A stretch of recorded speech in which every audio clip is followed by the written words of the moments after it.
We have 1 minute.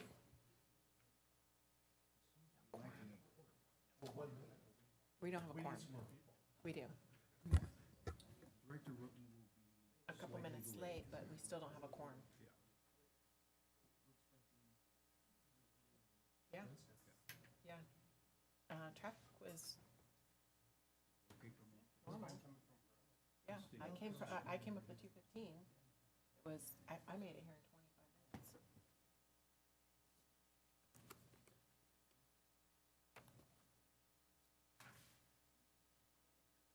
As it's now 9:30.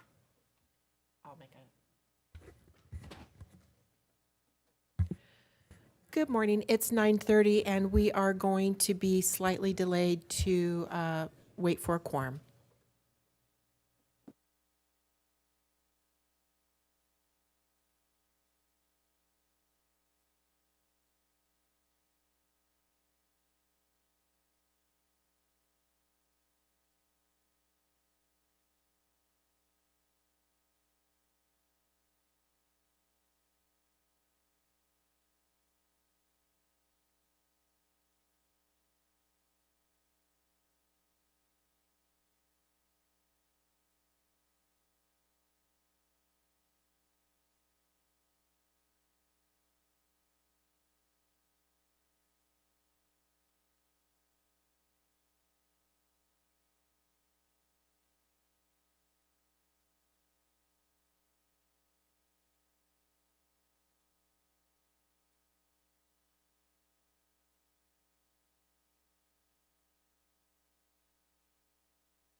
Okay, I apologize for the delay. We had our quorum stuck in traffic, but we do now have a quorum present, so we will open the regular board meeting of the Western Municipal Water District. Tammy, would you please conduct the roll call? Thank you. Good morning. Director Torres. Director Denstedt. I am finally present, thank you. Thank you. Director Roten. Director Risby. Good morning, I'm here. Good morning. President Gardner. I am here. President Gardner, you do have a quorum today. Great, thank you very much. We will be led in the Pledge of Allegiance this morning by George Cardenas. George, tell us a little about you if you would. First of all, thank you this morning for having me, esteemed board members and the executive management team. My name is George Cardenas. I'm part of the Mechanical Services Facilities Maintenance Team. I'm currently in my 6th year of service here at Western. Thank you for having such a great organization to work for. Thank you. I pledge allegiance to the flag of the United States of America, one nation, republic for which it stands, one nation, under God, indivisible, with liberty and justice for all. Thank Thank you you. very much, George. Thank you, sir. And thanks Thank for you, all George. you do. you all might want to remember him because he fixes everything. So He's our it's a hero. good thing. Yeah. He's a good person to have around. Thank you, George. And can I say too, since we've started this really just kicks our meeting off on such a great note. Yeah. And I just I love like it that a you lot. guys come in and participate. So thank you for all the employees who volunteer to do this. We really appreciate it. And I will just note for the record that Director Roten has joined us. We do not expect Director Torres today, so We do not. you see who you've got. This is the time for public comments. Do we have anybody in the audience who wishes to address the board? We do. I've received no written comments, Okay. but I do have one request to speak. At this time, I'll call Colleen Strong.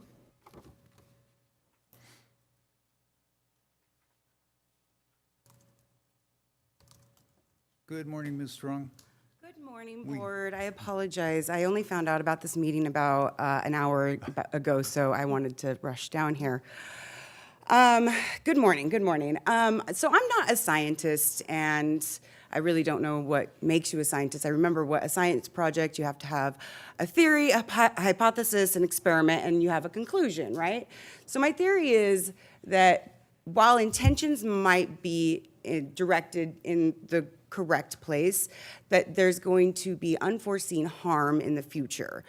I think you guys know, like, how kids with the magnifying glass and they burn things like ants and how that science works, with the reflections.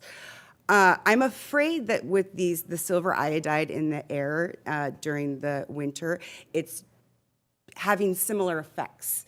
And to anybody that walks their dog on a daily basis, you can feel the difference of the sun hitting your skin during those months, or at least I did this last winter. It was very odd, and my friend thought I was crazy and I was losing it. And then I found out about the Santa Ana Watershed Project Authority, and I said, oh, that's kind of weird. They're putting silver iodide in the air. That would cause what I would assume maybe some reflections, which is just common knowledge is what I would think it would be. And then you find out that Tennessee bans the whole practice of cloud seeding and geoengineering in the whole state. And you ask yourself, ooh, I wonder why. They must have found something bad about it. And then they find out that they stopped the project they're doing on the shore. I don't know if you guys heard about that recently. I think it was in Long Beach or something. But they also said that was bad. So I'm excited to see this presentation, but I'm hoping we're all going to be open-minded that maybe this wasn't a great idea. And I really also think we need to reach back out to the public because a lot of people don't know this is happening. It's mind-blowing to me. They think it's still a conspiracy theory, but they are putting chemicals in the air to seed clouds, which, mind you, I have loved the flowers. This spring has been beautiful, and I'm like, this is a double-edged sword because I have loved watching everything bloom with all the rain. I really have. But in the long run, is this good for our health? Is it good to play God? Is it good to do these things? And I really, really, really hope that we're all going to ask ourselves that, and I'm excited to see this presentation, and I hope everybody has a blessed day. Thank you. Thank you. Okay, Tammy, anybody with a hand raised online? I see no request to speak at this time. Okay, thank you. We'll move on then to presentations. I'm going to, as our SAMPA member, take the liberty of introducing the SAMPA General Manager, Jeff Mosier. Mr. Mosier, welcome. Thank you, Director Gardner. So yes, Jeff Mosier with the Santa Ana Waters Project Authority, and I'm here to give you an update from SAPA. It's going to focus on cloud seeding. In terms of SAPA, we are very fortunate to have Director Gardner as our commissioner representing Western, and Director Denstadt as our alternate commissioner. They're very helpful in providing the direction for SAPA, as you know. So I'm here to give an update on SAPA first, and I'm required, right, to talk about who SAPA is. you know, we're not a retail agency, and some people in the public may not know as much information about us as Western Water because you're on the front line. So as you know, we have 5 member agencies. This is the map of the watershed, and here are the service areas of the member agencies, and starts at the lower watershed with Orange County Water District, includes IUA, Western, Eastern Municipal, and San Bernardino Valley. So in terms of our role, I'd just like to remind people that we work on water resource issues in the Santa Ana River. That includes things like the brine line, because that is a tool to help manage water resources in terms of water quality, keeping salinity out of the river and groundwater basins.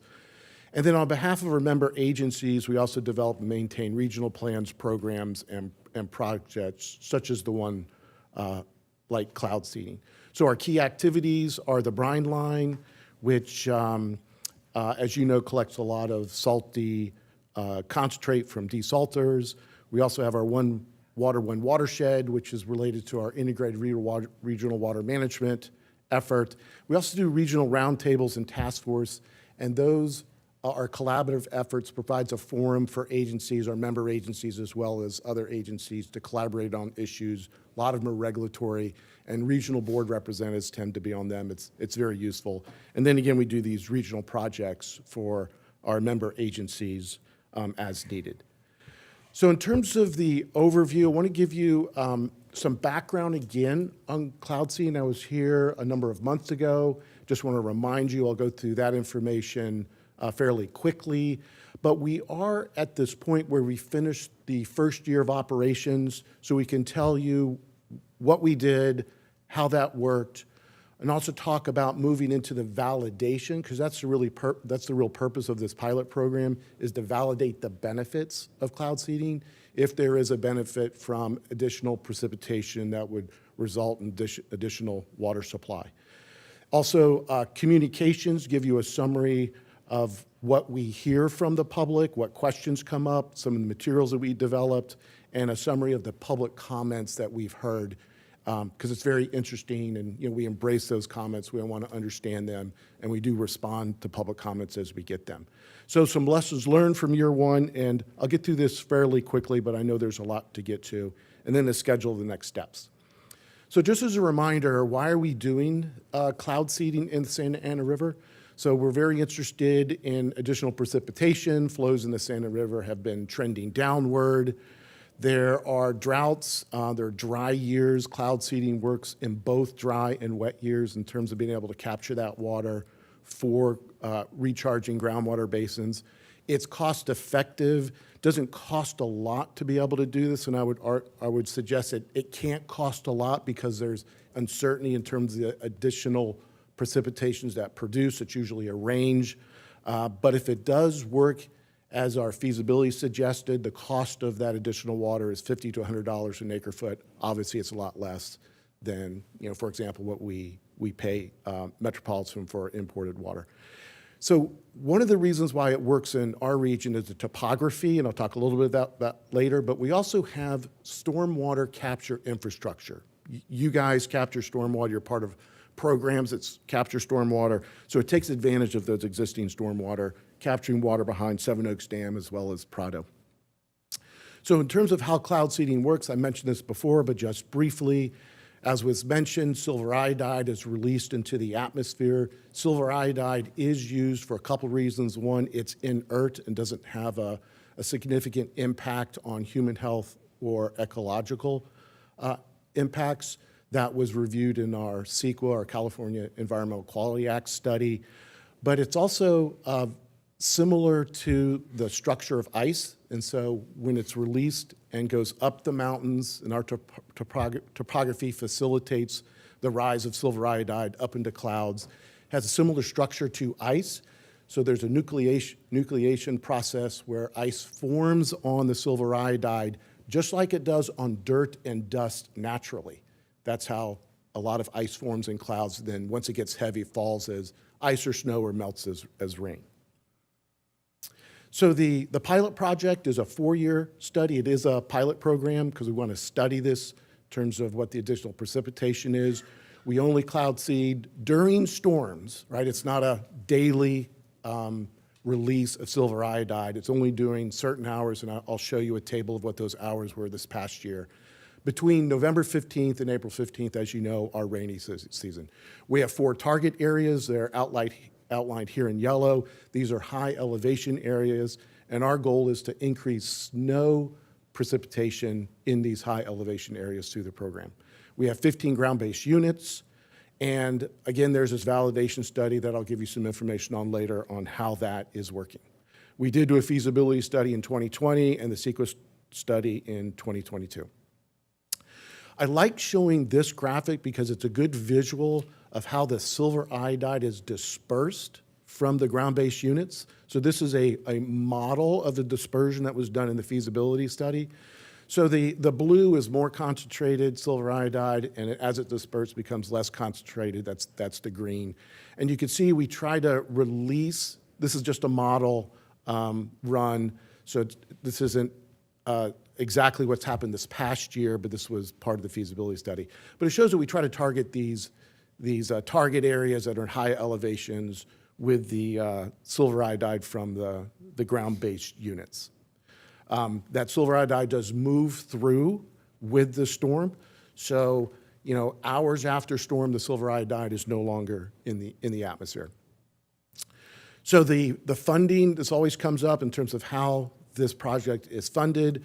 Our member agencies are contributing funding. We do have 8 additional local agencies that are providing funding. We think that was very important to show that there's interest in the watershed from others to do this. But we also have a grant from Department of Water Resources under Prop 1 Round 2. So here are the numbers, and I'm not going to go through them. I'll just say that the grant from DWR is paying for half the study, which is very helpful. They have an interest in this. They actually have a document on weather enhancement where they endorse communities evaluating whether cloud seeding works for them. All right, so year 1's complete, and I want to go over the operations and the validation associated with that. Here's a better map of where the ground-based units are. They're not all operated during all storms. So units are operated based on wind direction. If it's not targeting the target area, you won't operate them, but also the type of storm has to have certain meteorological conditions such as temperature. So not all units are run every time. That's important to note. So these are the 2 types of ground-based units. We have AHOGs, these automated versions that use flares. There's 3 of those as part of the ground-based units, and the other 12 are these cloud nuclei generators. And these are the site locations and the sponsors. So we were very fortunate to have a number of other agencies that allowed us to place the ground-based units on their facilities. So that was very useful in terms of the program. So here's some examples of the sites. It's not elaborate. The equipment, essentially a seeding solution in the case of the CNGs and propane to release it. And then the storm does the rest of the work in terms of bringing it up the sides of the mountains and take it into the clouds. So here's a chart of the 12 storms that were seeded this past year. So there was an early one in November that actually didn't work out so well. It was actually a good test for us because we started the program on November 15th. So it's on here because we did seed 2 units, but based on the storm that came through, we don't think it really had any positive impact in terms of precipitation, the temperatures, other things weren't right. So the other dates running from December through April were the storms that we seeded. Again, it's based on the right type of storm for seeding. We did not seed every storm. If a storm came through, wasn't the right conditions, we didn't seed it all. Those aren't on this chart. Also, there was one storm that, based on our suspension criteria, we did not seed. I'll talk about that in a minute. So what's on this table, the numbers on the top 12 in the white, those are the hours that the ground-based units ran during these storms. So just take April 13th and 14th, the top 2 ground-based units, they were run for 7 hours, the third one for 24 hours. So that's all based on the weather conditions, the length of the storm, that sort of thing. And we have a meteorologist, part of the operations, that runs this. SAPA staff do not run the program. We have a consultant that does that. Okay, so the suspension criteria is very important. We don't want to contribute to floods. In fact, we don't want the perception that we're contributing to large flooding. So it's very careful of how we're thinking about this in terms of a storm that's too large, right? Maybe there's back-to-back-to-back storms. So flooding is a significant issue. Burn scars, we work with the flood control districts. They have issues with a recent wildfire. We won't cloud seed that target area because we don't want to contribute to debris flows. And again, we track severe storms because we don't want to contribute to flash floodings. So the size of the storm, consecutive storms, input from flood control district. We also don't want to contribute to a wastewater treatment plant being overwhelmed because of large storms coming through. That actually didn't occur in this last season, but we got an inquiry about a wastewater plant that was having issues because of the surges of stormwater. We actually weren't cloud seeding that storm because it was so large. Okay, so I want to talk about the validation. We have Desert Research Institute, PhD researchers that are working through this. We didn't want the operations consultant to do it because, you know, that wouldn't be independent. The commission was very clear on that. They wanted an independent review. So this independent validation is really the main purpose of this pilot program to see if it works for our region. Desert Research Institute is doing it. They're an arm of the University of Nevada. And there's this target and control analysis that's being used. One of the issues or questions associated with cloud seeding is you cloud seed and it snows, was it going to snow anyway, right? So you can't measure it directly. So you have to use this indirect approach where you have control areas and then you compare it to the target areas and to see if there's this increase. So they are going to verify the deposition of silver iodide in the snow. That's just snow chemistry, but that doesn't tell you how much. This targeted control is going to be used to look at the increases, the precipitation. There's also questions about out-of-area effects. So we're going to be able to look at some of the impacts on out-of-area. We actually think that there's going to be a benefit because the silver iodide keeps moving with the storm, but we want to show that we're not removing water that some other agency would have expected to get. So I threw this graph in here. There's no math, just a graph. But what this demonstrates is that you develop this statistical relationship between precipitation in the target area, our 4 target areas, and a control area. And you use weather data from 30, 40 years. And so you get this line, and it's the unseeded line here. So you get this relationship between the two areas, the target area and control area. So in our study, we're going to get the hollow dots, right? For each year, we'll get a dot, and that would be the seeded, right? It's the same areas, right? The statistical relationship between the 40 years of weather will tell us if there was an increase based on a storm that was seeded. And the difference between the two lines, that would be the amount of additional precipitation. So that's it from a graphic point of view, but from a visual point of view, the control areas that we're going to be using, there's going to be 2, option A and B. So we're going to use the San Gabriel Mountains. That's not being cloud seeded, and that's very similar to our mountain ranges. But we're also going to use option B, which is a coastal city, and you can develop those weather relationships with both of these options. So we'll identify precipitation gauges for both the target and control areas. So that's like a snow gauge, a rain gauge, stream gauges. We'll develop that statistical relationship when it's not seeded, and then obviously once it's seeded. And then for the seeded storms, we'll compare it to the historical relationship, and that excess will be attributed to cloud seeding. This isn't surgery, right? And so that's why multiple storms over multiple years has to be used. And so the more years you have, the more storms, the better the understanding of what the additional precipitation would be. The other question we got from the commissioners was, where does the water go? Let's say we have this additional precipitation. Who benefits from that? What groundwater basins does it end up in? So we benefit from having this existing surface water model in the watershed for 10 sub-basins that are listed here. We use it for things like TDS and nitrates and flows, down the river and where water ends up. We can use that and show that with additional precipitation, where will the water end up? So we'll have to do different scenarios because obviously every storm is different.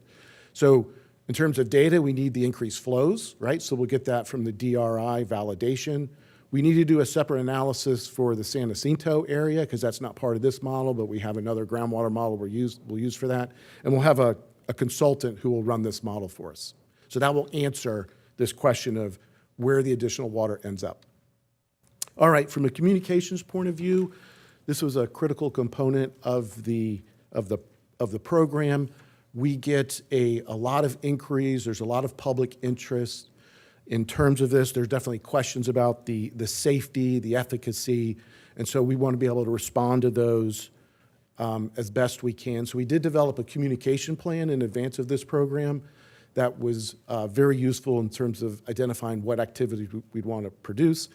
One of those things from the communication plan is a web page.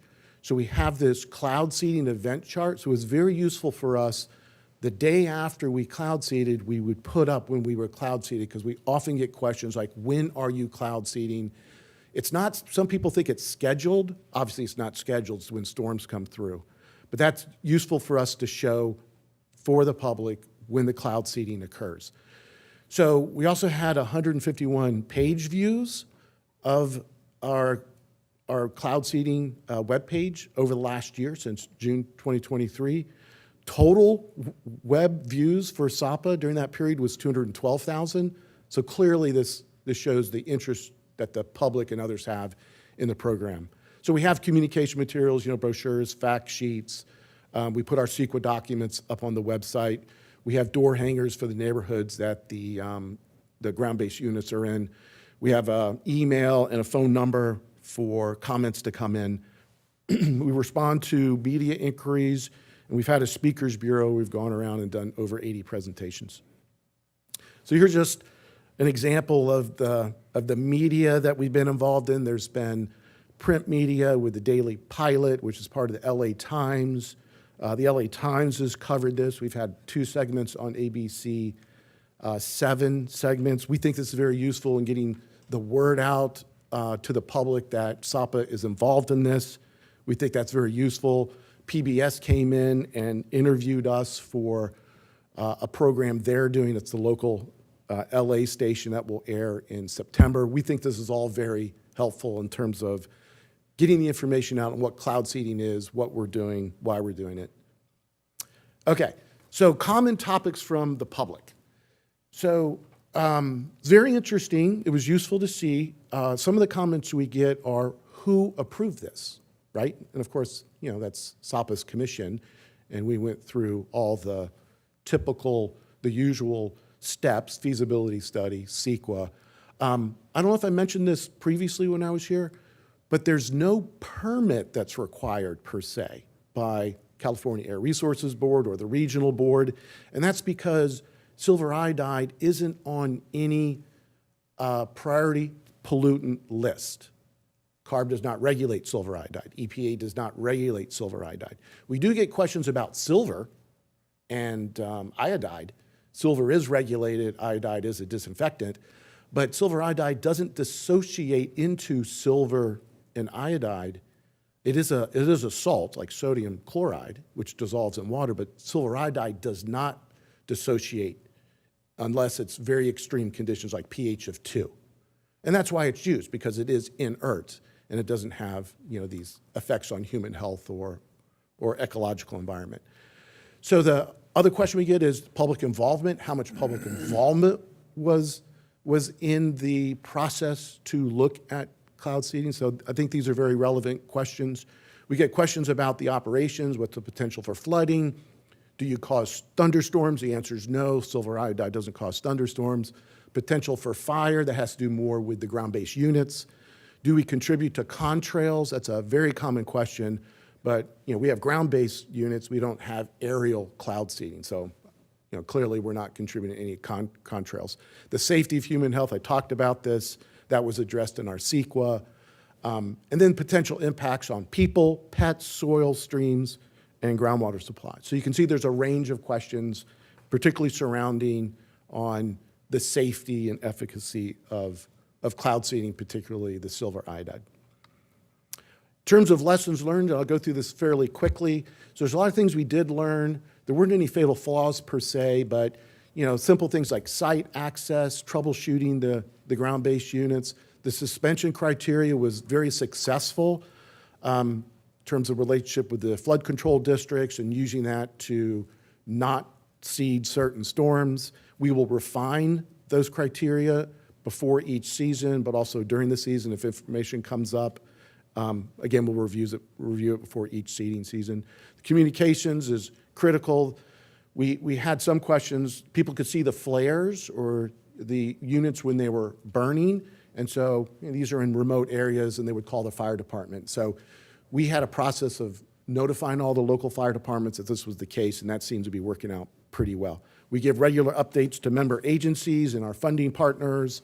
There's strong public interest, as I mentioned, and we view that we just need to be very transparent with the technical information, what we're doing, why we're doing it, answering those public questions, continuing doing the outreach. So we think we're doing pretty well there, but we get comments and inquiries almost weekly on this. So in terms of the schedule moving forward, year one overview, we provide a presentation to the commission in May.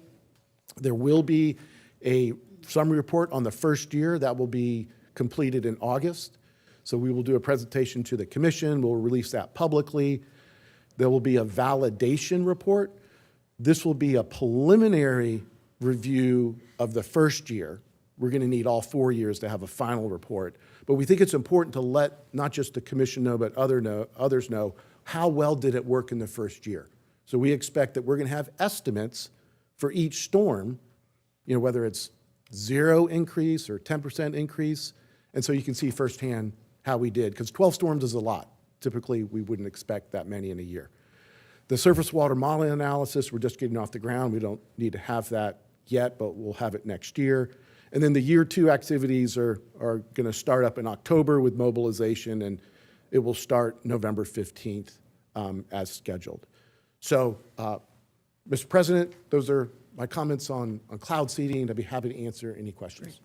Thank you. Are there questions or comments from board members? Start down at your end, Director Denstedt.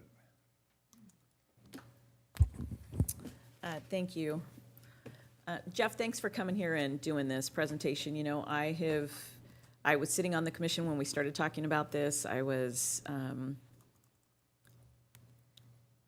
very skeptical over this study and asked a lot of questions because I was concerned about what this meant. I'm really curious to see these end reports, so look forward to seeing what kind of information is coming back to us. And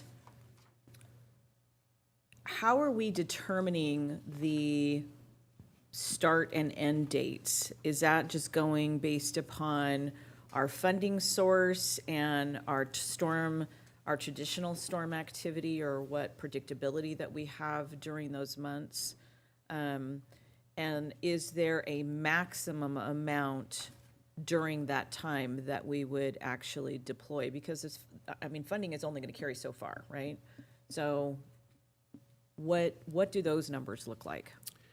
Yeah, it's a good question. So we've limited to November 15th to April 15th because that's when we get most of our storms, obviously, but also the storm conditions. The temperature of the storm in the clouds have to be -5 degrees Celsius, and outside that time frame, the storms are too warm. So we concentrate on what's called on cold season cloud seeding, and so the storms in the winter have that temperature requirement, because otherwise it doesn't work as well. So, the way that we constructed the contract with the operator is they're paid a fixed amount per month to operate the program, and that's useful for us and them. So there might be 0 storms in some months, well, they still get paid. They're still monitoring the weather, right? In other months, there might be, like this year, we had 5 or 6 in a 4-week period. And so that time period, obviously, they're working more. So this idea of having sort of a fixed amount per month just made a lot of sense for both the contractor and us. So we can handle as many storms that come through, I guess is the way to say that, where the way the contract's set up. We have funding to be able to seed every storm that should be seeded, if that makes sense. Okay. All right. And last question that I have, at least right now, is are you going to do any public outreach or hold any meetings prior to the start of the second year? So that's it's a big watershed, right? So there might be something that we could consider, because we have time, is potentially maybe we do a webcast, right? So people could view it virtually. We could do it in our boardroom. You know, it could be both in person and virtual, where we review year one and talk about some of the things we learned and saw. That, I think that'd be pretty easy to do, and it would be public facing. It would be try to get as many people of public to participate in that. That could be an idea. That could be easily done, I think. Okay. Now, I would suggest doing that for sure. And is there on the website, do you have frequently asked questions that are answered and responded to, just to give a highlight of information if somebody has, because questions are pretty common in some of the features, so. We do. So, Okay. and Director Gardner knows, we hired a communication specialist a year ago. SAPA's never had one, but for this reason and for others, we recognized we needed that capability. So they've been terrific in getting all the materials, frequently asked questions up on the website. So we've done a really good job with that. So those materials are there. Okay, thank you. Director All Rizvi. right. Thank you for being here. Just real quick question. So I think it was slide 21 where it says, where does the additional water go? And, who benefits and, where it's going? Is this going to be, it's going to be decided, like the reports are going to be available after 4 years when the whole pilot studies are finished, or the data is already, you Right. guys are accumulating data already? So that's a great question. We're seeing that people want to see the data. Like, we're not going to wait 4 years and then, give a report then. That's not going to make sense. Okay. So we've restructured this to get the information out as quickly as possible. Okay. So we will have Desert Research Institute complete their year one analysis, and that report will be in August. But that will just tell you the percent increase Okay. in precipitation, right? But that's going to be very useful, right? And where the water goes, we need that information from DRI first. So once we have that additional precipitation, the groundwater consultant will be able to take that additional stream flow increase and then show where it goes. Now, the issue with that is conditions always change. Storms are always different. How much water behind, the Seven Oaks and Prado changes. And so we're going to have to do scenarios. And so it's not going to be one answer. So it's going to be under this scenario, Prado gets 50% of the water. Under this scenario, the upper, the Seven Oaks, they benefit with 50%. So, we'll be able to show like where the water goes in all 10 of these subbasins. But it's just going to vary. But we think we can bound it, if you will, with different scenarios. But there's not going to be one answer. There's going to be several answers. Thank you. Director Roden. Director Roden has no questions.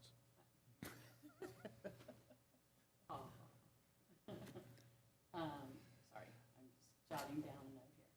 Okay, so my first question is on, and I'm sorry, oh wait, it says agenda page 17, but I don't know what page it is of this. It's earlier in the presentation, summary of cloud seeding operation 12 storms. Summary of what clouds? Oh, this one? Summary Yes, of, yes. yes, Yeah. yeah, that chart. So I see that it shows the hours of the generators running. what does that translate to how many times it's shooting the stuff up into the sky? Well, we don't shoot, so, so we choose our terminology carefully because What do China you- does. What China, do you do? Well, China takes rockets and will shoot silver iodide into the atmosphere. It's a Mm-hmm. different application. They're trying to control pollution or stop it from raining in certain areas. The silver iodide is released from our ground-based units, literally at ground level, and the air currents from the storm take it up the side of the mountain. Oh, so is there a propellant of some sort to get it high enough to, There's no propellant, because that sounds like a firework or something. oh my But- goodness, but I'm there using is- all the wrong words. Right, but there is acetone that Okay. is part of the seeding solution that helps disperse the silver iodide as part of that release from the ground-based unit. Acetone, it's what's in fingernail polish, right? Right, It burns up as part of the flare or the propane at the ground-based unit. So no acetone is released into the atmosphere. It's all burned as part of the process. But we do get questions about acetone as part of the seeding solution. so the flare gets it up into the sky, or, I mean, The- how high does it have to go to attach to whatever we're trying to do? So you've seen storms come through, and sometimes Sure. they're at the top of the mountains. And so that's as high as it needs to get. It'll get in the lower part of the clouds. So that could be just several thousands of feet. But this is not special to cloud seeding, but because we have mountains, as storms come through, the mountains and you've seen like clouds go over mountains. You see that the wind currents, the air currents, take that up the side of the mountain and over. Okay, So it takes the silver iodide up into the clouds based on that process. so the air currents are what Yeah. is helping to move it, okay, I think The, that. the, the initial, makes sense. the initial rise is caused by the heat. That's why there's the flare. And that gets it up to an elevation where the winds can pick it up and carry it against the mountains, and then the mountains force it up higher. Okay, so I guess still just for clarification then, so the generator's running on these things that propel. Yeah, so the numbers It's here, the wrong word, yeah, the numbers here are hours. right? So So I guess my question is like, is it so many per hour that go up, or? yeah, that's a great question. So the seeding solution is drawn into the propane that's burned. And so for an hour, there's a constant release of that silver iodide. So if it runs for 7 hours or 20 hours, there's a constant Oh, release. it's constant, okay. And that for the CNGs, and that release is timed with the storm, the size of the storm. Is the storm going to be there for 8 hours or 20 hours? When would be best to? And the meteorologists have models that show these ideal times to cloud seed. Okay. Now, the very bottom three, I don't know if I was gonna mentioned ask this. you that. Okay, those are actually flares, literally flares like you might see, you have a car wreck or, trucks put flares out. So it's that type of technology, and the silver iodide's embedded in the flares. You purchase them together. And so that's, as Director Gardner mentioned, that's the release of So the. that flare actually goes up in? No. No, It just burns. it's burning at the source. Yeah. Okay. So the ones on the right, this is the AHOGs, and so the flares are inside those canisters, and those canisters actually hold all the ashes or fire sparks. So they don't contribute to funding, and so it's all contained at the AHOGs. It's just a different technology. That actually is more concentrated, so it gets it up quicker, and that's based on the type of storm. And we use both methods just because of topography? or- Yes, Okay. right. Okay. And I'm assuming the one, the El Toro, the AHOG, those are the ones where you're finding it beneficial to let the fire department know, is that? No, it's the other ones. So Oh, it was the other one. the CNGs have that flame as part of the burning of the propane. So, Okay, thank you. I appreciate that. Hold on, though, I think I had a couple more. let's see. I appreciate you going into detail on, first of all, I appreciate you being here for this presentation because I find it fascinating. The validation process. So if I heard you correctly, so we have our 4 areas that we're doing, and then you're comparing it to the San Gabriel Mountains and the coast, those 2 areas. And that's how you're, because I'm just been so curious as to how in the world you know how, if this really is bringing additional rain, like you mentioned it, you said, Yeah. is this bringing additional rain, or is it just raining because of the storm? Right. So this was kind of mind-boggling to me, but it Yeah. makes sense if you have an area where you're not cloud seeding Right. that's, I guess, similar Right. to the areas that we are, then that's how you're measuring. Right. So I'll tell you another way. So let's say when a storm comes through, it snows 1 inch in the San Gabriels, and this is an average over 30 years, and it snows 1 inch in the San Bernardino Mountains. So it's 1 to 1. So when we do cloud seeding, and then we measure, again, in the snow gauges, if it's 1 inch in the San Gabriels, if it's 1.25 inches in the San Bernardinos, that increase of 0.25 is attributed to cloud seeding. Okay, that makes sense. All right, good, good answer. Okay, and I think I just possibly had one more. Oh, in the communications section, because I know that is, I think we've all gotten a lot of questions about it, and which is another reason why I really appreciate you being here today and going into it in depth like this. I'm sure there's even deeper in depth, but this is good. So, I love the idea of doing a webcast for the review and then maybe the kickoff of Okay. the new season, and what could be expected.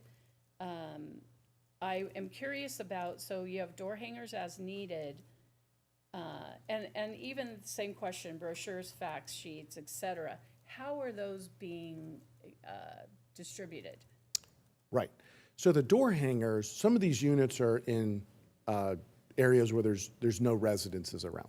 Okay, Others, they're closer, and so people would see a flame outside their backyard. oh, So certain agencies have asked us for door hangers, and that's worked really well. oh, so then the agency then puts them out? We put them out for them. We hire a service, Oh, just okay. probably like you guys do. Okay. And so it's targeted to a specific area, but it's based on what the sponsors would like to see from us. Okay. And then the things like the brochures, fact sheets? Yeah. Are those strictly on the website, or do you say the local agencies in those areas have those available on their front desk when you walk in, or something like that? I'm not sure that's the case, but we have provided all the materials to our sponsor agencies, Okay, right? And I've gone to their board meetings, and because we had to get approvals, and so when approval would come up, I would go present, and it was very useful. And so the materials have been provided them electronically. okay. What they do with them, I think, is if they get questions, they can send them out. But we also tell them to direct questions to us.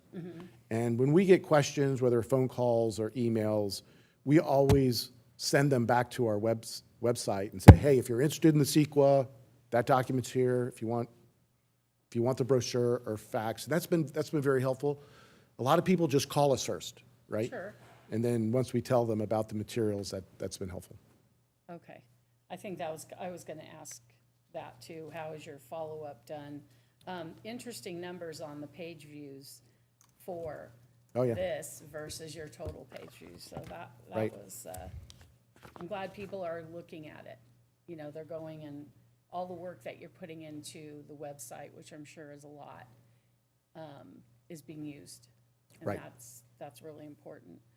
Okay, let me that was my question about how you answer the folks. Let's see, significant.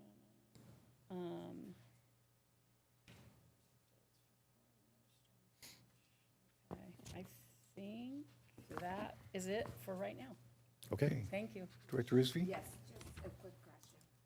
So, is there a video, have you guys thought of, a video of how this cloud seeding, because as you're talking about it, as we're hearing it, I'm like, okay, this is how it's working, because there's so many other Right. ways we've seen cloud seeding works, right? Have you guys thought about putting a video out Right. of how it's? So that's a great question. So there are videos that are not our units, of the AHOGs and the CNGs. So we have shared those. They're not on our website per se. But we were planning to do a video.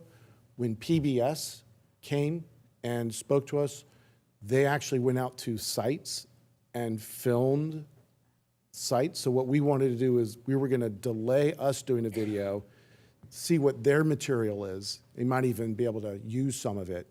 But we want to do a video, it just got delayed because of the PBS thing. We think the PBS, I mean, that could be very valuable. So it's going to be 15 minutes long. That's something that, we could link to our website. And, and it's not us saying it, it's actually, PBS and their investigative Like an reporters, if you interviewer, will. yeah. Right. And when does that come out? September. Other questions? Okay, just a couple of comments. I don't have questions, but I would expect there to be media inquiries as we start to ramp up for next year, certainly. And there may be some as we are reporting out on results from this year. I would suggest that we might want to seek some media coverage, just as a way of getting more You information. mean out. proactively Yes. reach out? Yeah. Okay. I think that might be worthwhile. I think that's something for the SAPA Commission to decide, not any individual member. Okay. But I do think that would be useful, and I think there will be interest. Right. And Director Gardner, as you know, you participated in one of these ABC 7 segments. That was very helpful for the public to see SAPA's commissioners talk about their thoughts on it. So thank you for that, and we would glad agree. to do it. That we can develop a plan of being a little more proactive. Because, right, we react right now is Yeah. what we're doing. I do think if we're a little more proactive, that will help get information out. And with any luck, Okay. those reports will indicate where people can go get more information. Okay. SAPA website. So with that, thank you very much. We really appreciate your Absolutely. coming. It's good to be here. And Tammy handed you my copy of the presentation. If you would give that to our speaker, member of the public, just so that she can have it. Sure. I think that may be useful to you. So, Okay. all right. Thank Thank you you. again. It's good to see everybody. Thank you, Jeff, for taking the time to come up. Always great to see you and hear from you. Okay, brings us to the consent calendar. Does anybody have anything they would like to pull for discussion? Move approval. I'll second. We have a motion and a second. Tammy, when the system is ready, if you would do a roll call vote, please.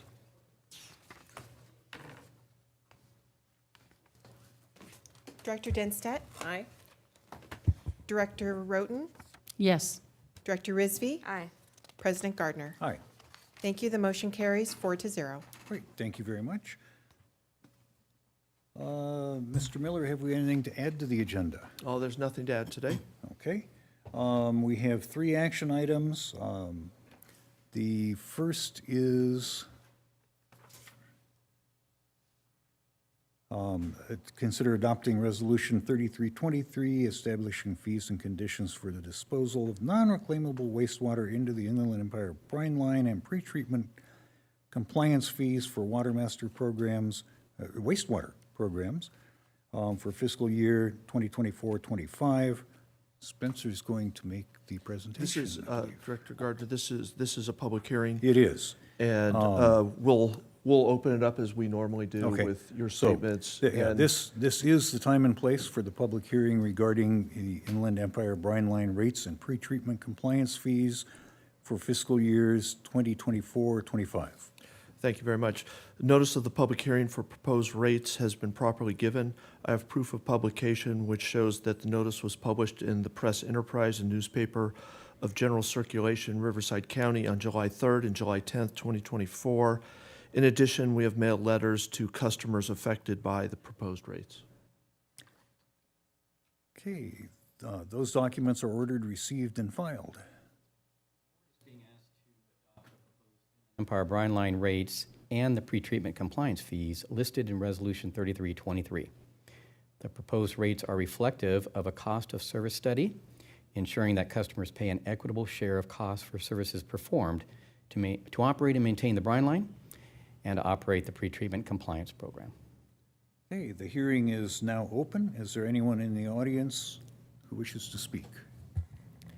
Director Gardner, I've received no request to speak, and we received no written comments. Okay, and there is no one online raising a hand? We have none. Okay, thank you. There being no further comments, I declare the public hearing closed. The matter is now before the board for discussion.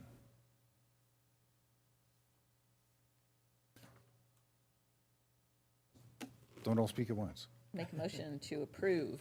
Okay, we have a motion I'll second. and a second. Is there discussion?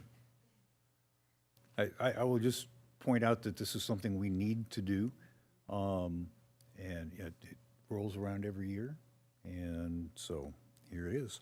Tammy, when the system is ready? Director Dinstedt. Aye. Director Roten. Yes. Director Rizvi. Aye. President Gardner. Aye. Thank you. The motion carries 4-0. Thank you.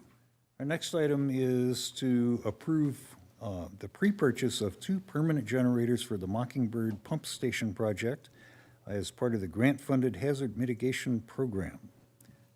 And that one's going to be Mr. Kawai. Yeah, Derek, if you could give us a little background, thank you. Great, thank you very much. Good morning, directors. This item is regarding the robustness and resilience of our system in the event of a power outage. The Mockingbird Pump Station is a crucial part of our Riverside retail potable water distribution system, facilitating the movement of locally sourced drinking water and imported water. However, it is currently vulnerable to power outages, which could disrupt our water service.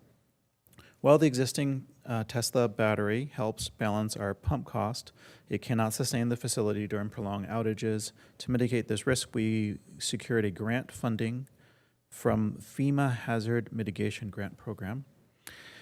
We propose pre-purchasing 2 permanent generators for the Mockingbird Pump Station. These generators are essential for maintaining the water distribution system during power outages, thereby safeguarding our community's access to potable water. The design for the emergency power backup systems is nearly complete, and we selected the Caterpillar generators that align with our standards. Quinn Power Systems will supply the generators as they are the licensed distributor of Caterpillar generators in our region. Given the long lead time for procurement and installation, it's crucial to proceed with the purchase immediately to meet the grant funding timeline. To move forward, we need to increase the capital budget for the Mockingbird Pump Station project by $350,000, bringing the total to $731,000. $731,000.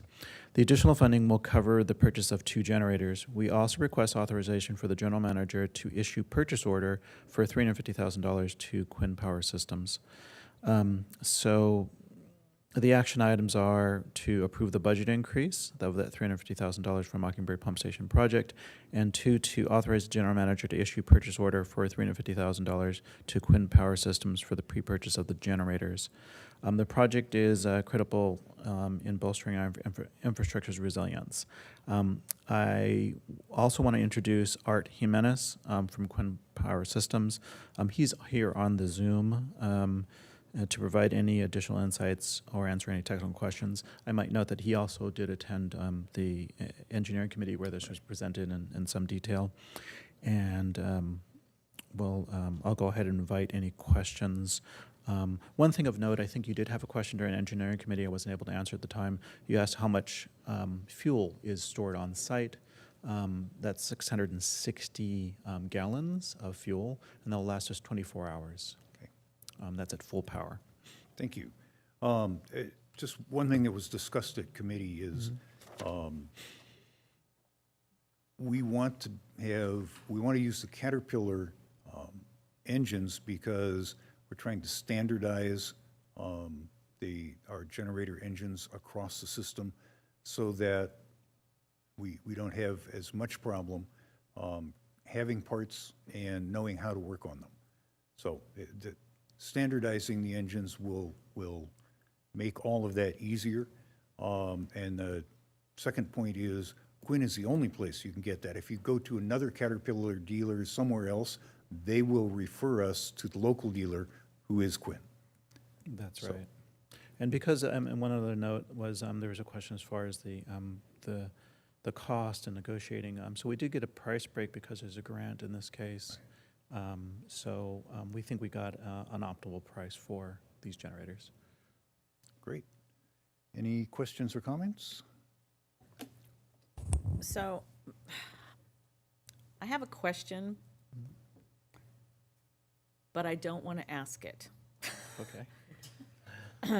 And perhaps this will give you an indication of what my ask will be, because, Mr. President, I will be asking for an item to be added to a future agenda item to perhaps discuss our security protocols for facilities at another time in an appropriate way, and perhaps with legal counsel and closed session. Because there's some questions I have, but I'd rather not ask them in a public and open session. Okay. And I do that for that reason. So just when the ask comes, that will be my question, and I will chat with our Director of Engineering privately. Sure. Okay. Not to be coy, but I will go ahead and move the item. Okay, thank you. Motion, is there a second? I have a motion and a second. Tammy, when the system is ready, please. Director Dinstedt, Aye. Director Roten, Yes. Director Risby, Aye. President Gardner. Aye. Thank you. The motion carries 4-0. Great. Thanks very much. Thank you, Derek. Thank you. And our last action item is to consider awarding a professional services contract to Dudek and approve the project budget for the Marietta Sewer Collection System Infiltration and Inflow Reduction Project. Mr. Kawai. Great, thank you. Yeah, that is a mouthful we're going to have to come up with better, at least acronyms for some of our projects. Yeah, we're short of acronyms. Okay, so as you introduced, this is for the Marietta Sewer Infiltration and Infiltration Reduction Project. That's essentially trying to reduce the amount of groundwater or stormwater runoff or water introduced from other sources, let's say irrigation, getting into our sewer systems. This will enhance our efficiency and reduce unnecessary treatment costs. We don't want to treat that water that's coming from outside. We just want to treat the sewage that's coming in from the residences and the companies that we serve. The sewage system conveys to the Santa Rosa Water Reclamation Facility. And recent studies have indicated that we're getting higher than expected wastewater flows going into that plant. We've initiated a study and trying to figure out where that's coming from. We divided it into a number of different basins and put in meters to track where it is, and we've tracked it down to, we believe, one of the basins. Because of that, what we want to do is do a design for doing a lining project. We have another part of this project that we're going to be hiring Dudek for, which is doing the design for the lining and doing a smoke testing. So the smoke testing is where you insert smoke into the line to see if there's any illicit connections or connections that people didn't mean to do.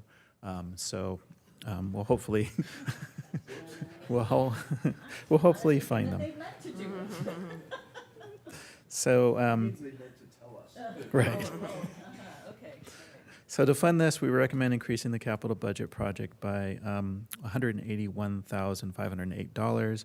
This is raising it from $100,000 to $281,508. This budgetary adjustment is necessary to cover the comprehensive design and the construction support services provided at Dudek.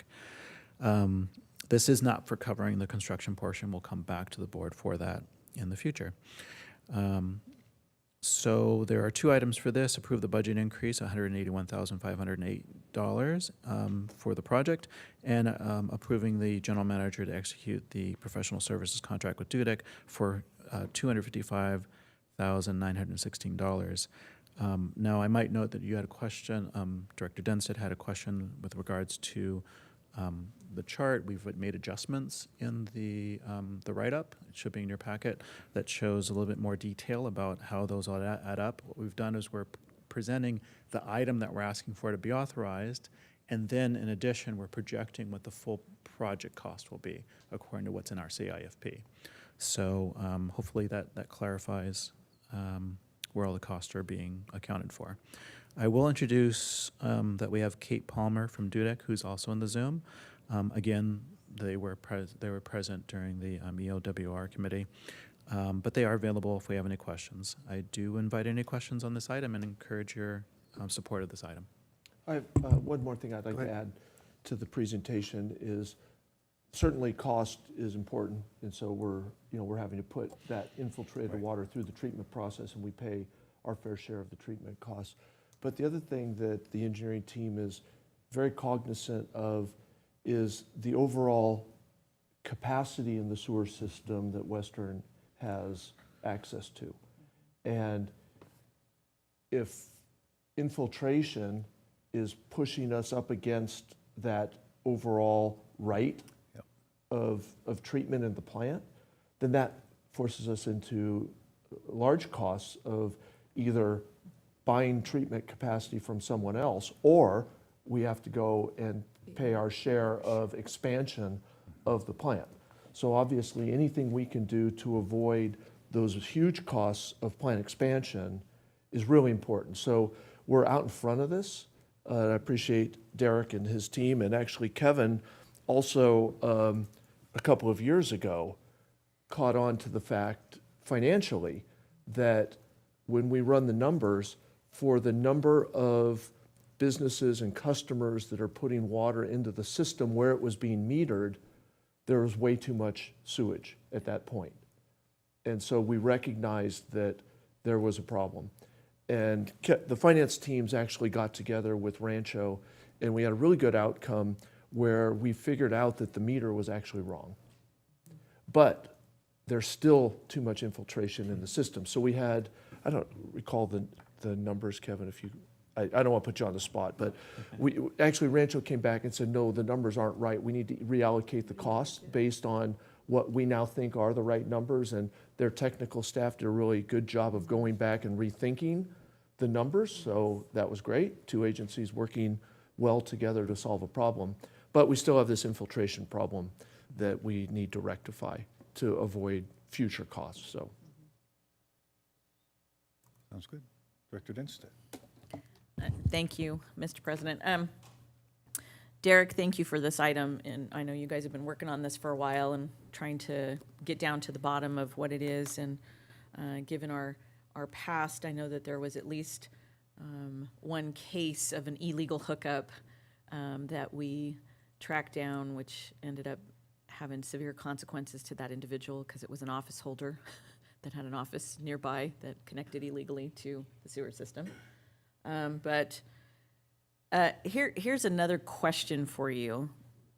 And I guess I just did not wrap my head around this when we went to engineering committee, but what the heck is a smoke test?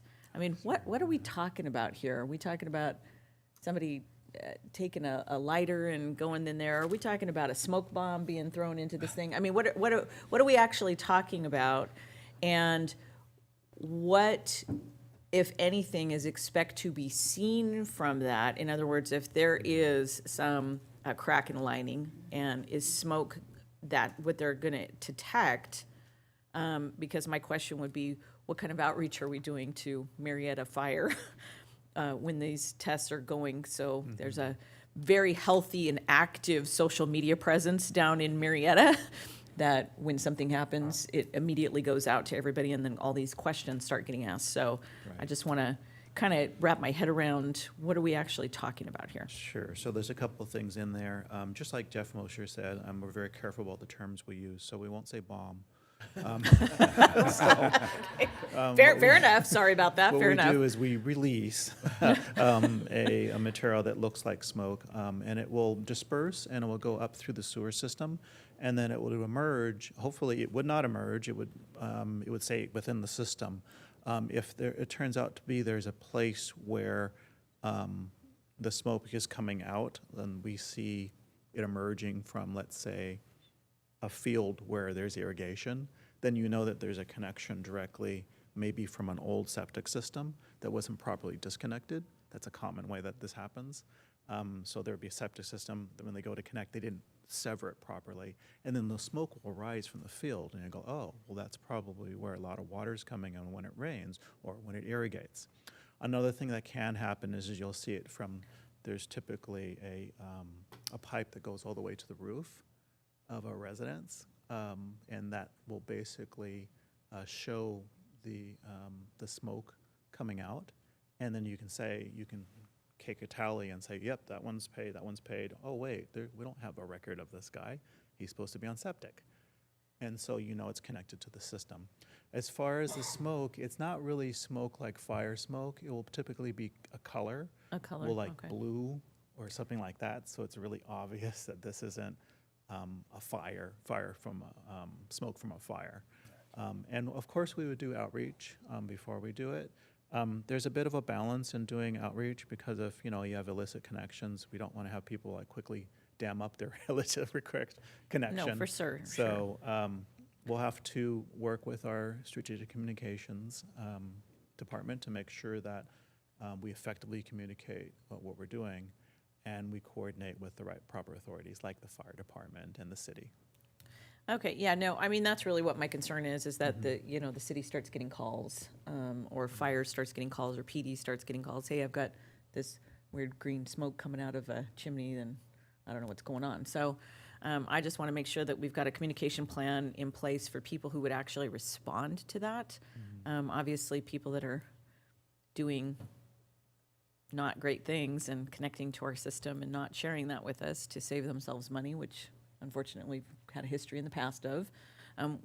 Yeah, they don't need to know we're doing it necessarily, but I certainly want to make sure that the city is aware of it and our local officials so that they're not running around chasing something they don't need to really chase. They've got other things to worry about. So that is my concern. I appreciate the clarity on the report and making the numbers pencil out better. That was helpful. And with that, Mr. President, I will move the item. Okay, we have a motion. I'll second. And a second. Tammy, when the system's ready.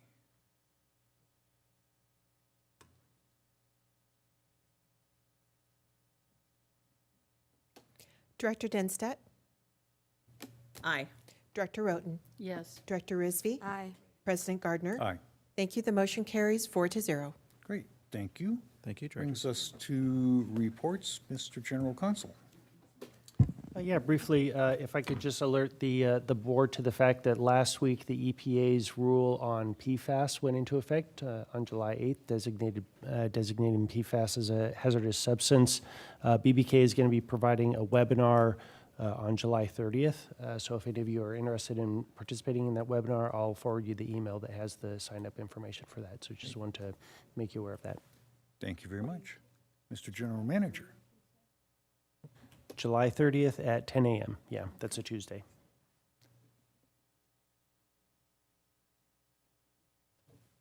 Are you Mr. ready for General me? Manager, yes, sir. I've got a rebuttal to our council's report. It doesn't mean we have to comply right now. Right. EPA has given us until, I think, 2029 for compliance and the opportunity to develop measures to mitigate anything if you have high levels. We're very careful to not have levels above 4 right now, so doesn't really change what we've been doing, but it will change other entities and what they're doing potentially. I've got a few different things.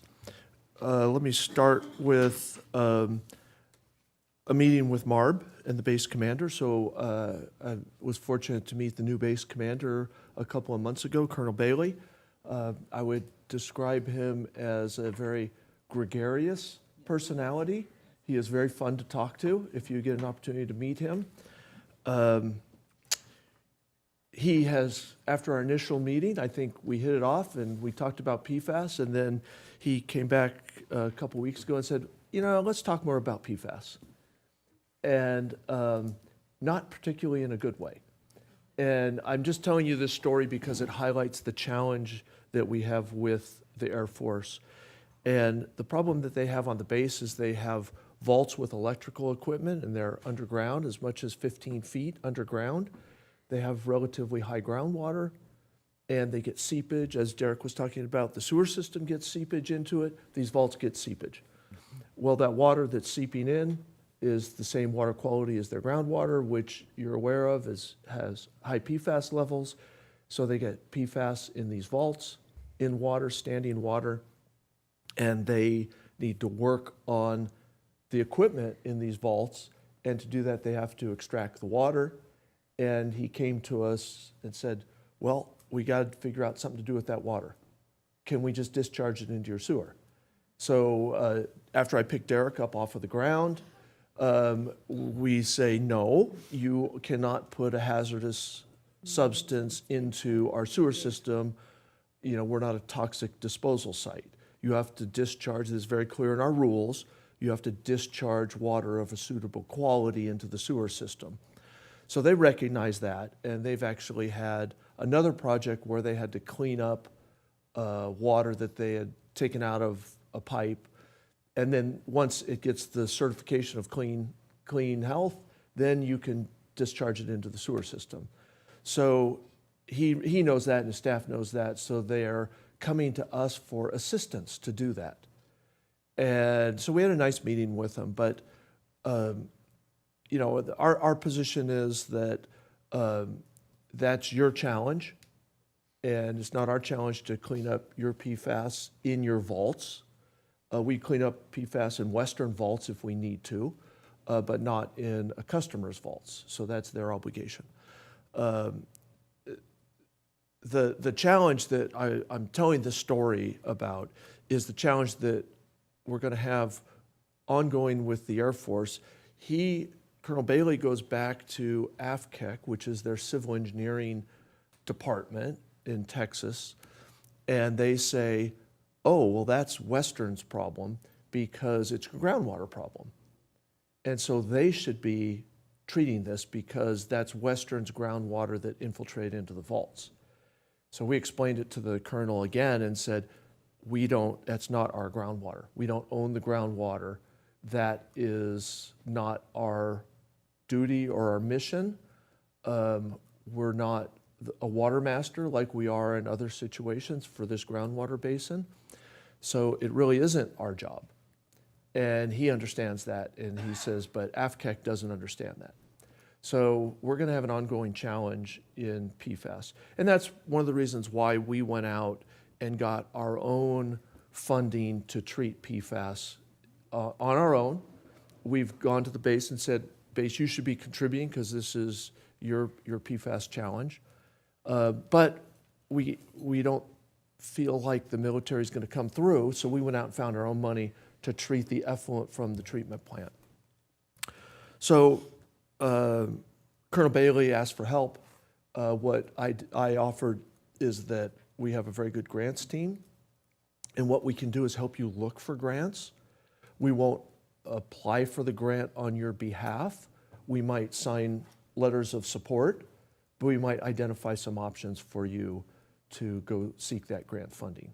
So we'd be happy if you would do that. So we may dedicate a few resources to try and help them find a path, whether it's a federal grant or a state grant or something else. There's lots of pots of money that are out there.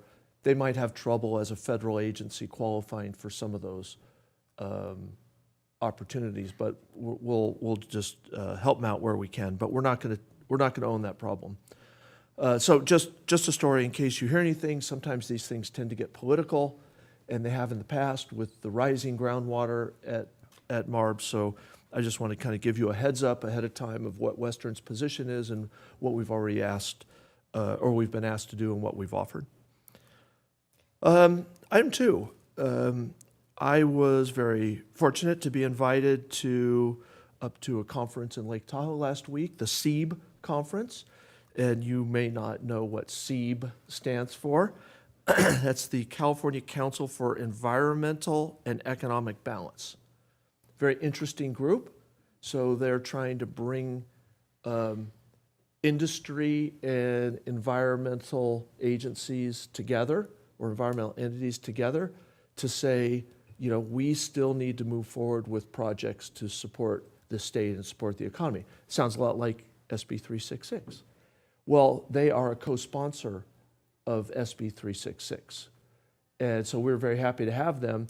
I was asked to be a part of the panel to talk about why we need SB 366 and what 366 does. So it was great to advocate. What's really interesting about SEEB, they handle air quality issues, they talk transportation, they talk housing. It's not just water. So it's a 4-day conference, and only one day had water topics, and they had PFAS as a topic. But they do solid waste handling, they do recycling, they do all sorts of things. It's really interesting. But they get a great speaker lineup. So on my panel was State Assembly member Diane Pappin, who was the chair of Water Parks and Wildlife. So she did remember that her committee just approved SB 366. I had a very nice talk with her. Carla Nemeth, the director of DWR, was on the panel. So really good to hear her perspective, and really good to catch her in the hallway for half an hour afterwards and talk to her about our bill, because it's going to be really important what DWR says about our bill as it goes to appropriations next month. So I lobbied a little bit. We also had the vice chair of the State Water Resources Control Board, Doreen Diadamo. So having the vice chair of the state board was there. The presentation before us was by Joaquin. He just did a general update on the state board. He's the chair of the state board. So he was available for hallway conversations, so I spent some time with him also. And then Kyle Jones from the Community Water Center, so they're kind of an environmental justice organization, really worried about affordability of water for disadvantaged communities. So he was at the dinner the night before, so I was able to talk with him about the bill. And then Sean Bothwell, who's with Coastkeeper. So SEEB pulls these environmental organizations into these conferences to actually, debate these issues and not exclude anyone, but bring people together to try and figure out a pathway to continue to grow the state's economy and develop projects, programs, and industries that are necessary to do that.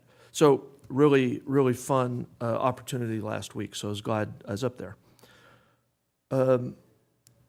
Brief MET update. The MET Treated Water Cost Recovery Workshop is tomorrow. So this is an ongoing series. You've heard me talk about how we're paying a huge increase in costs because of the treated water surcharge. So this is the program that they've put together to hopefully address that. So Kevin and Ryan both will be listening. I'll be listening also tomorrow. So far, the meetings have primarily been background meetings about, what the costs are based on, and talking about the treatment facilities and the cost of the treatment facilities, who needs the treatment facilities and why, who used to use the treatment facilities but doesn't anymore, and that's a big problem because they don't pay their fair share, but they can still roll on and roll off of those facilities. And so I think part of what our team is going to be pushing for is that you have to pay a price to be able to roll back on. You have to pay some sort of standby fees. We're left holding the bag to pay the fixed cost for other agencies to have this right to come off and go on and come off and go on. So we will be expressing our opinion on that. That won't be a short process. The hope is that we can get it in front of the board at Met for a resolution, hopefully by, maybe the end of the year. And then maybe it gets implemented into rates the following year, but who knows? We'll see. Last time we went through this was 2017. 2017, it went to the board and it got voted down to make any adjustments. So we're trying again. Craig, I would just point out that for our rate adjustment next year, this is key. If we're successful and we have a decision and we know what the cost will be, then that may allow us to have a lower revenue requirement and a smaller rate increase. Absolutely. So go win. Yeah, go in and go hard, yeah, because this directly affects our customers. Yep. And so we're all in on this. The Met board, when they adopted rates a couple of months ago, there was a lot of talk about this needs to be resolved before those rates go into effect in the upcoming January 2025. There's not enough time for that. That's not going to happen in time. But hopefully before the 2026 rate adjustment happens, we can have some change. Right. So we'll see. And it will be a very important element in the calculations of what our rates will be. The last one, just a little bit of a shout out to ops team and our communications team. We had kind of a tough week last week on some leaks and things, but getting in front of that with customers and the ops team. Paul shared with me this week. Craig, I almost had to call you last week. We had a problem, but I didn't. So they rectified the problem. But sometimes in operations you get leaks in certain places that are much more impactful than other places. So rather than a leak in one street, if you get a leak at a tank that you are worried about, and you might have to turn all the customers off while you address that leak. So luckily, a little persistence out of our very creative operations team. They figured out how to valve it all off so they could fix it without turning off all of our customers on that whole pressure zone. So really good, and Sarah and her team, outstanding job again, working with ops. This is kind of a new environment over the last couple of years that I think operations, when they have a leak, one of the first things they think about is we better call communications and get the machine spinning to make sure we start telling our customers where we are. And also, we've made great progress with our GIS team about, one of the big problems is, well, if you have a leak, how many customers are going to get shut off? And how do we know? And so, we go and turn valves in the street to isolate the leak so we can fix it, but how many customers do we isolate when we isolate the leak? And so now, as we get better with our GIS system of knowing what customers are, you can draw a line on a map around the valves, you can draw a line on the map around exactly which customers are going to be impacted. So everything's coming together very nicely for that outreach effort, and the comms team is all in, and we've had several leaks where they're standing right out there with the ops team, watching them fix it and handing out water to customers. So really proud of the team. So that's all I have. Mr. General Manager, can I add to the Sure. General Manager and staff reports? So you may have seen an email come out on Monday from the California Municipal Utilities Association. And if you did not, I want to make you aware of the fact that the CMUA did elect a new president of the Board of Governors, excuse me. Our General Manager, Craig Miller, is now the esteemed president of the Board of Governors of CMUA. Well, congratulations and condolences. Yeah, I know, I didn't duck. No step backwards. Okay, directors' reports and requests. SOMPA did meet yesterday. There were no business items. We got a briefing on a couple of things. They have completed a draft class and comp study for employee benefits and wages. That had not been done in some years. It will get finalized, and then SOMPA will make some decisions as to whether adjustments in any wages and benefits need to be made. Director Gardner, Yes. if I could add, so that Jeff ran that through the general managers also. So we saw that and Right. quizzed Jeff on that. And, but I also share that with Candy and our team too. So we want to be really careful. I know Jeff's interviewing us about our salary ranges to generate that data, but we want to pay attention to what they're doing too, so that we make sure that our ranges are, we're watching what's happening in the industry to make sure that we're staying in the right spot also. Yeah, you would rather work here than there. Yes. Love SAPA, but Yeah, I love no. Western more. Well, SAPA is a different entity. And they're just different, but,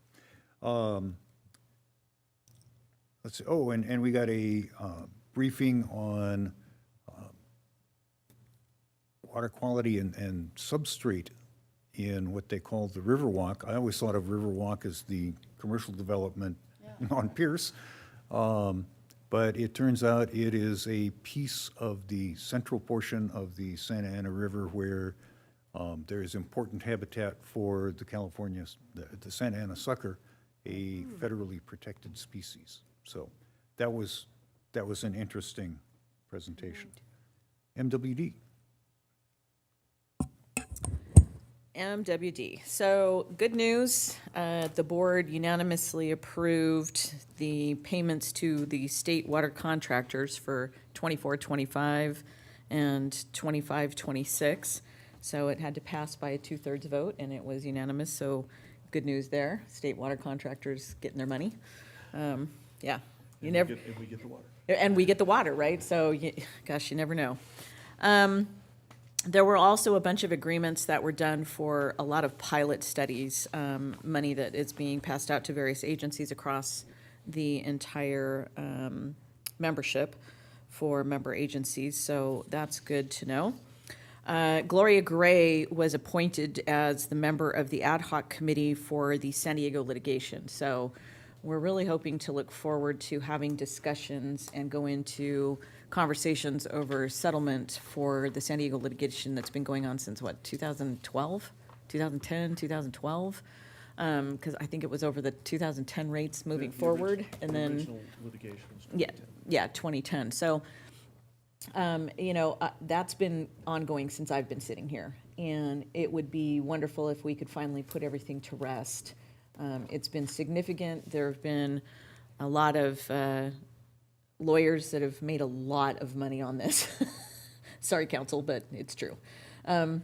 And with the individuals that are on that, we have both people who have been on the board since that time, and we've got people that are new to the board. So hopefully with San Diego, their change in leadership down there, and a lot of things that are going on, I'm hoping that we can finally put this to rest and have a conclusion, and everybody can walk away at least satisfied that it's behind us. And that's really what we're in hopes of moving for.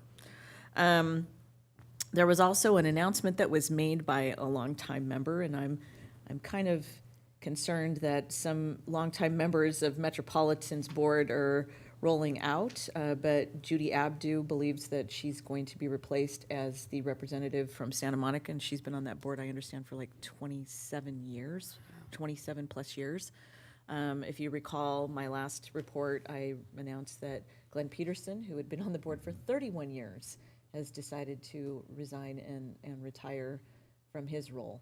And so, with that comes challenges for some of us, me. I've had conversations with these folks to get historical background, and history there is very important to see where we've come from and to make sure that we're correctly categorizing the value in that. And it's a loss when we lose these folks that have such a tremendous history. A couple of years ago, Randy decided to change his position, and Randy was a huge staple to Metropolitan's board and was a very valuable asset to me.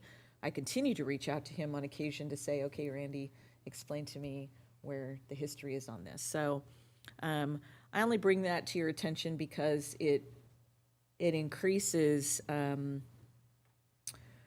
my commitment and dedication to gain the history before we lose these folks and stay in contact with them so that I have an appreciation and understanding of why we're at where we're at. So, and then one other item that I wanted to bring to your attention, and I did have a conversation with Craig about this, and I was kind of curious. Craig and I were kind of looking at each other scratching our heads, wondering why we have not had this been brought to our attention at the time, and it was brought to the attention of Met's board over us, was the fact of an Emmy Award that was received for an outstanding campaign for a public service announcement Emmy Award that was given to Rancho California Water District. And then there was also an award that was given by the American Water Works Association for the national 2024 Hydrant Hysteria competition that was awarded to Elsinore Valley Municipal Water District. So I'm not sure why it went to Met before it came to us, but I just kind of wanted to bring that to your attention, and hopefully we can reach out to our colleagues to keep us in the loop on what it is that's going on, because we certainly want to celebrate our successes of our member agencies and share along with them those good things and share that with our team and all the people, because it's part of our group and what they do matters to us. So I just share that with you in that context. And other words, I also have, as a reminder for next month's meeting, because of the tax roll and the adoption of the assessed values and changing of the percentage of votes and everything coming in from all 6 counties, those meetings will be moved off a week later because there's a deadline for all of the tax information to come into the counties by a certain date. And traditionally, that August meeting is scheduled a week later. So I just bring that to your attention because the schedule will be off for next month a little bit. Okay? Other than that, I think that is the highlight of my reports. Thank you. Chino Basin Water Master is dark this month, except they're going to have a special meeting of the board on, I believe, the 26th. That's not dark then? No. It is a closed session meeting only, and there's not an agenda yet, so I'm not sure what the subject is, but something may come out of that meeting. The Chino de Salter Authority met and did a number of traditional kinds of contracts, nothing really big and significant, maintenance sorts of things, monitoring, that sort of stuff. RCRA. It's dark. We will meet in September. It's dark now in August. Okay. WRCOG. WRCOG was also dark this month, so we will meet next month. Sounds good. Sarah. We will meet next month. Aqua Region 9. Aqua Region 9, we do have our Region 9 program that will be commencing on Tuesday, August the 13th at Wilson Creek. I believe the program starts at 10 o'clock and will conclude at 1:30, somewhere around there.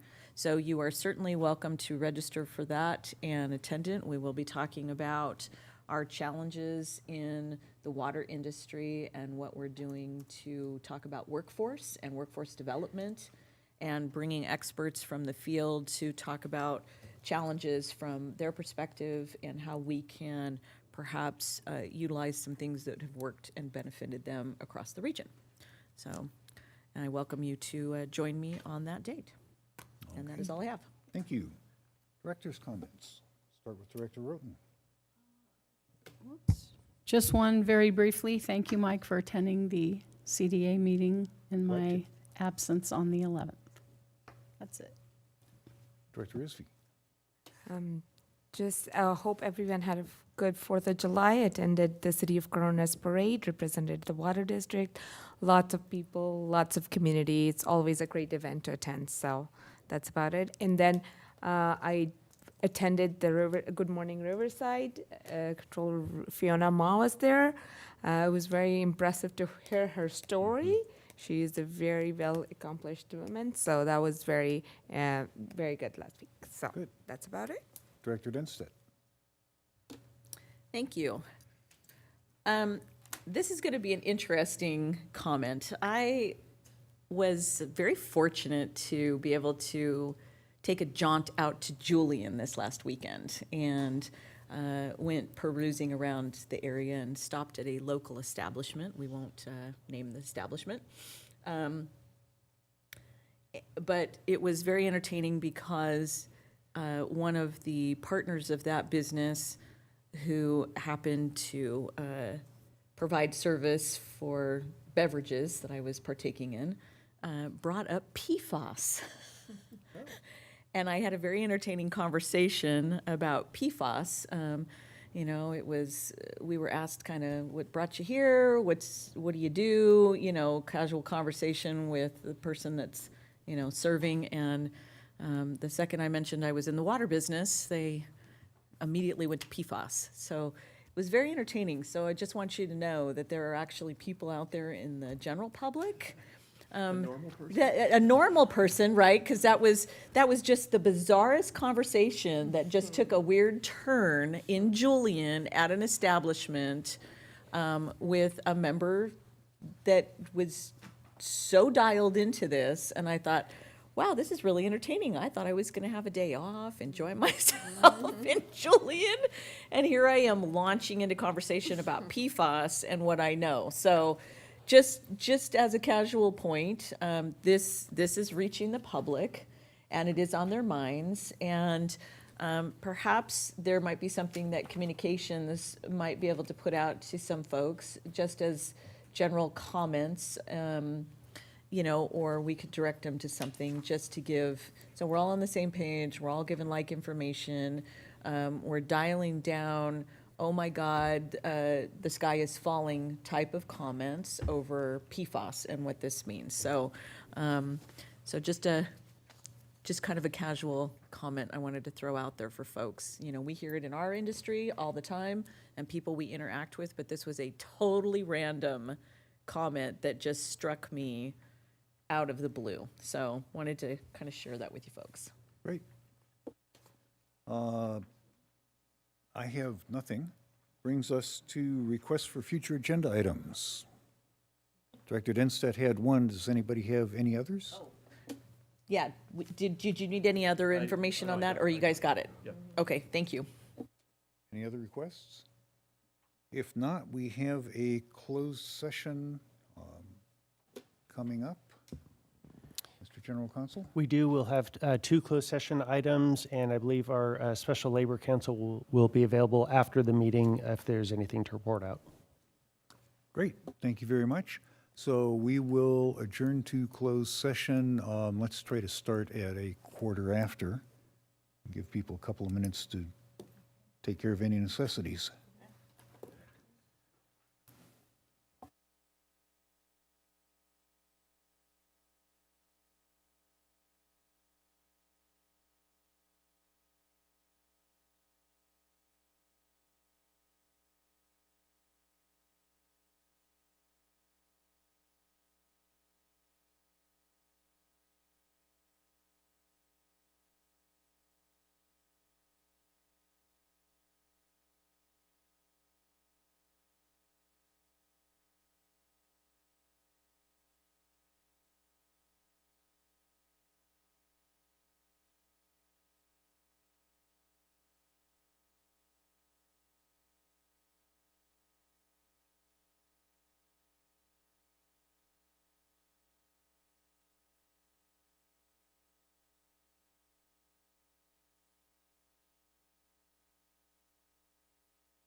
Okay, we have returned from closed session and we're back in open session. Counsel, do you have a report on the closed session? Yes, Mr. President, there is no reportable action from either of the two closed sessions today. Thank you very much. With that, we will be adjourned. President Gardner, we just need to officially pull item 12, the action agenda continued. Item 12. As not needed today. Okay? Yes. Pulled We will- item 12 and continue to the next meeting. Correct. August 7th. That's your next regular meeting, August 7th. No. No. Thank you very much. Okay. Now we can adjourn. Thanks. Thank you.